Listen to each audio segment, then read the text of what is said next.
معذرت کا انداز۔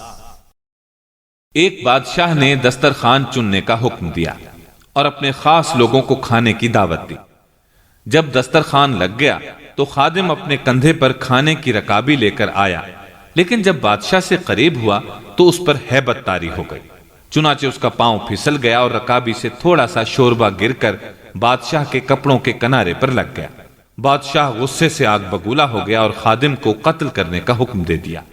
خادم نے جب بادشاہ کا تیش دیکھا اور بادشاہ کا عزم اس پر اچھی طرح واضح ہو گیا تو رکابی میں موجود سارا شوربہ بادشاہ کے سر پر انڈیل دیا۔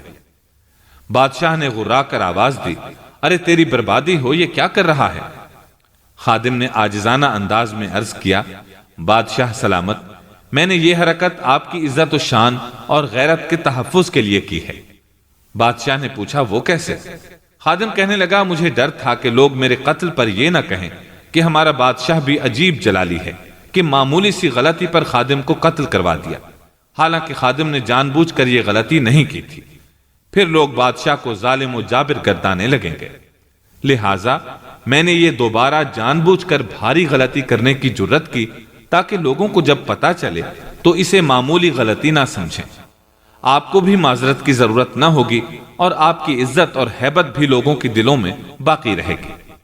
خادم کی گفتگو سن کر بادشاہ تھوڑی دیر سر جھکائے رہا، پھر سر اٹھایا اور گویا ہوا، اے فعل قبیح کا ارتکاب کر کے بہترین اسلوب میں معذرت کرنے والے، ہم نے تیرے فعل قبیح اور گناہ عظیم کو تیری اچھی معذرت کے سبب معاف کر دیا۔ جا تو اللہ کے لیے آزاد ہے۔